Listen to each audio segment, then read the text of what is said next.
Good morning. Thank you for having. Good morning. Thank you for having me here, and good morning to the listeners of One Africa Radio TV. It's Yes, so special to be here with you today. it's an honor for us indeed. Please introduce yourself to our listeners. So I'm. My name is Mahesh Kumar. I am the Consul General of India in Johannesburg here in South Africa, and I am here from last 1.5 years, and it has been a wonderful Africa journey so far. I'm very excited about being here, and working to build a lot of bridges between India and Africa. I mean, that remains the focus of our government, that remains the focus of our leadership, and that remains the focus of our people, our businesses. So we are here to know more of India and Africa in particular. All right, and because more specifically, there's an event happening tomorrow. When was it initiated? When was the first event? The first, when it was initiated, actually. So tomorrow, in fact, today is the International Day of Yoga. It's 21st of June. This is how it is celebrated globally. Yoga, of course, has been a global common good now, and it had its origin in India. It is perfected in India over a long period of time. Then it had gone globally. People have adopted it. And recognizing its global popularity, its usefulness for the sustainable lifestyle that we are trying to promote globally. In 2014, India piloted a resolution in United Nations General Assembly, and that resolution was co-sponsored by more than 177 countries, and that's the only resolution that had got that level of support globally because of the benefits of yoga for the humanity. And almost every African country had joined us in co-sponsoring that resolution. So that yoga becomes a common global good for mankind, for humanity. Yeah. All right. Why specifically yoga, though? Because, yes, we do know that a couple of people might say, yes, I prefer to go to the gym and do a couple of aerobics, and then they become neglected regarding yoga. So when it comes to yoga is like part of a exercise regime, and a lot of people, of course, do yoga. People do yoga plus other things also. Some people do only yoga. Some people do only gym. But if you look at yoga is one such exercise regime which you adopt early, and then this could stay with you throughout your life. It doesn't have any chances of getting any injury, or there's no way that you will stop doing it. It's it has many applications. Like while you are sitting in office, you can still do desktop yoga, office yoga. While you are at your home, you can do it in the comfort of your home. You are going out, you can do it outdoors.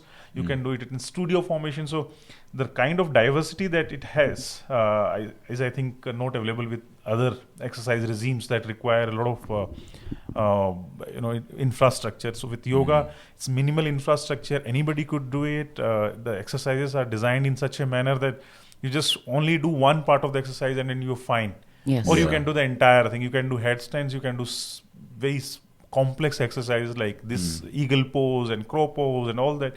Or you can do simple breathing exercises. True. Yeah. Yes. So in terms of, because since you're here, right, and you are bringing this to South Africa as well, I know there's a couple of people that actually do it, right?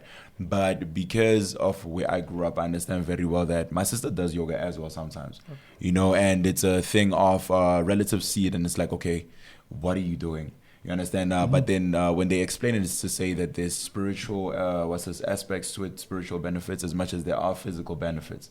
So what are you saying to those people that they don't understand yoga in itself, and what is yoga about first and foremost? How do you get into the feel of it, and how do you actually push towards it?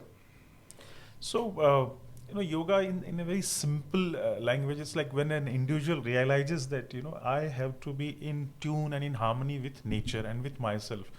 I have to live a life of comfort, free from anxieties, free from stress, and I have to become a positively contributing member of the society. So, and that all has to happen when I start to sort of look after my mental, my emotional, my spiritual, and my physical well-being. So if I'm all that, then only I'll be able to contribute to the society. And that's how you start to do things. And yoga is, that's how I have highlighted the minimalism aspect of yoga, that you really do not need a lot of things to get initiated into this.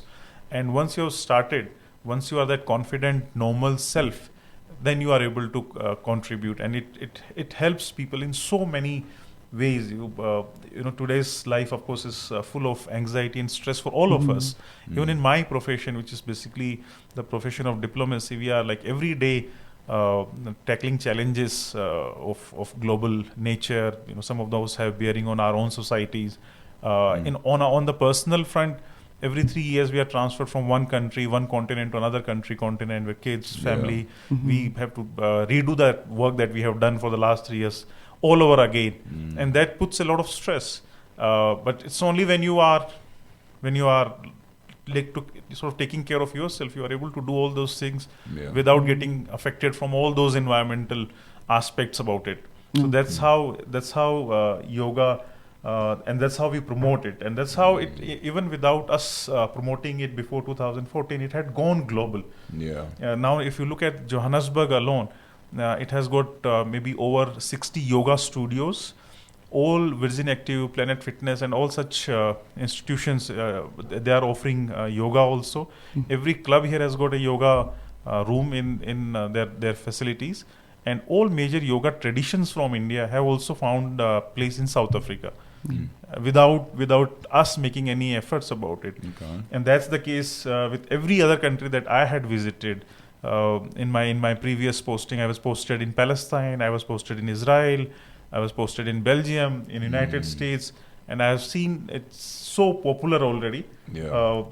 We are basically trying to sort of re-emphasize the popularity, and people who have not got into this, we are trying to sometimes people do not adopt a thing because they feel, this might be a very formidable sort of a challenge. I don't know how to do this, because they must have seen a picture of someone doing headstand and you attempt it in day one and you say, oh no, this is extreme, I can't do it. But it's a journey.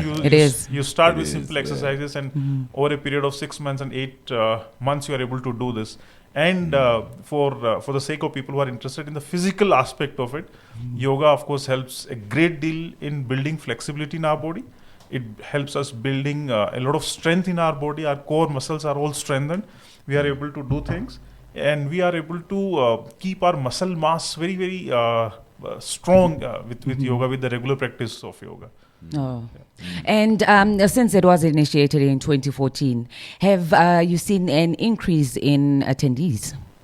Definitely, a large number. So today is the International Day of Yoga. It's Friday.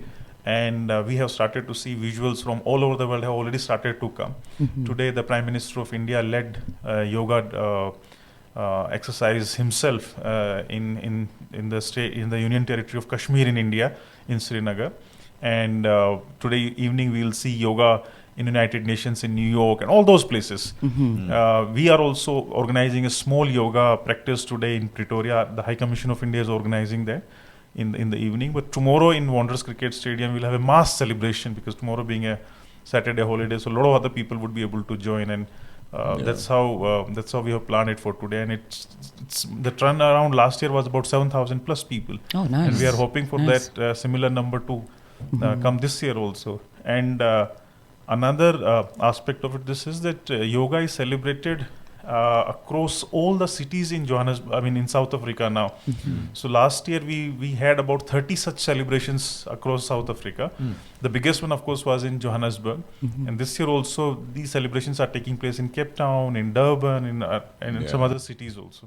And participants, do they need to bring their own facilities, or are they provided? So we are providing yoga t-shirts, we are providing water bottle, we have made arrangements for food, etc. But yoga mats, people, if they were able to carry, then it's better, because we have only limited supply of yoga mats. Entrance fees? There's no entrance fee. It's for free. It's for free. We have made all arrangements, including parking.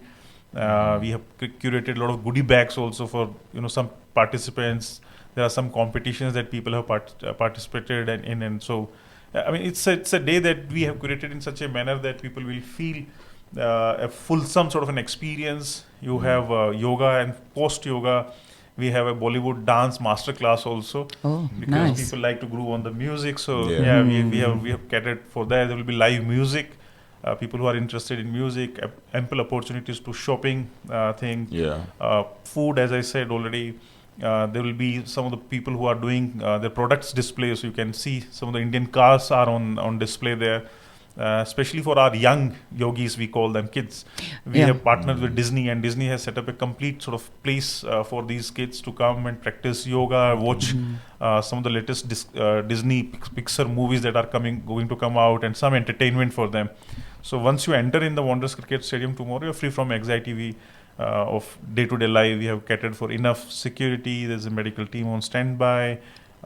Enough parking space. All those things have been taken because the venue is used to hosting massive amount of sporting events, and this is basically another event from their perspective. So everything is in place, and we would utilize this platform to invite everyone who is interested in yoga or have heard about yoga and would like to come and practice yoga. So tomorrow is the day. It's the day indeed, because I was about to ask if maybe there was an age restriction, but then you did also mention that even kids, they're going to be accommodated, and of course, if maybe you are in the old age group, definitely there will be someone to make sure that you do those exercises accordingly, not necessarily just push yourself and then you come out, or, because I see, I've got a friend who does yoga. The things that she does, it's just on another level. All right, yes, we are still chilling rather with Mr. Kumar, and of course, please do let us know the location, because I don't remember if maybe you did mention it. Yes, so the location, of course, is Central Johannesburg. It's the Wanderers Cricket Stadium in Ilovo. Everyone knows about the venue. It's very, very, very famous, very known, very well connected with the city, and it has got ample parking space. Everything has been catered for. And then what time is it going to start? So we'll open gates at 9:30 a.m. and 9:30 to 10 is the arrival and settling in time, and at 10 o'clock we'll start our yoga demonstration exercise. Since you spoke about the yoga also, the exercises, so this has been again curated by a team of 5 experts, well-renowned experts, and it is designed in such a manner that people who have no knowledge of yoga can also do some of those exercises, and people with medium to expert levels experience or knowledge of yoga, they can of course experience the fulsome experience, but people who have basic or no knowledge can come and exercise some part of it, and in other parts they will of course be told by the instructors that they just do focus on the breathing and see how others are doing. So it's an immersive experience planned for everyone. That's true indeed. And in details for any more inquiries? And in terms of any inquiry that anybody would have on this, people can visit our social media pages. People can visit our website, the website of Consulate